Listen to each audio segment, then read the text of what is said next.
In August of 1919, Ambrose J. Small was corresponding with a potential buyer for his chain of theaters. Trans-Canada Theatres Limited, headquartered in Montreal, was interested in buying them.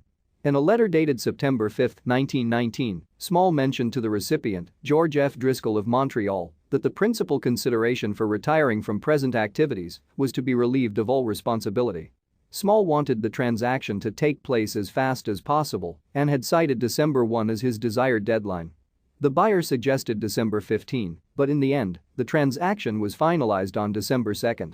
What was it that prompted Small to unload his theater reel? Some contributing factors to his desire to sell may have included the August-September 1919 strike by Actors' Equity members, which put producers and presenters like Small on tenterhooks, fearing that the 1919-1920 season might be a financial nightmare. Or perhaps he was tired of surprises that cut into his bottom line, like the unexpected yet compulsory closure of theaters in October 1918, when the Spanish flu epidemic spread throughout the world. Perhaps the growing popularity of motion pictures was a threat to Small. Or perhaps he had simply lost his appetite for the cutthroat business of presenting entertainment. Maybe Small wanted to retire to pursue his love of gambling or take up golf. Or, this is pure speculation. It is well documented that December 2, 1919, was the date that Ambrose J. Small disappeared. However, the general public learned about the disappearance only after the Toronto Daily Star newspaper ran this item in their January 3, 1920, edition. The whereabouts of Ambrose J. Small, one of Canada's most prominent theatrical men, is causing gravest concern to his relatives and business associates.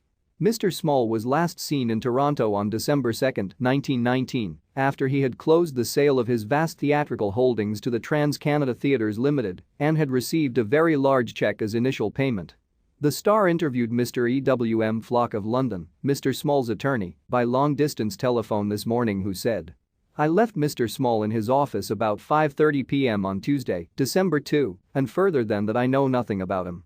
He had closed up the sale of his Grand Opera circuit, 6 houses in all, to the Trans-Canada Theatre Limited. He closed with me, as his solicitor, later that day. He received the initial payment, which was a large sum of money, and it was the large sum of money which Small received on December 2 from Trans-Canada Theatre Limited was $1 million.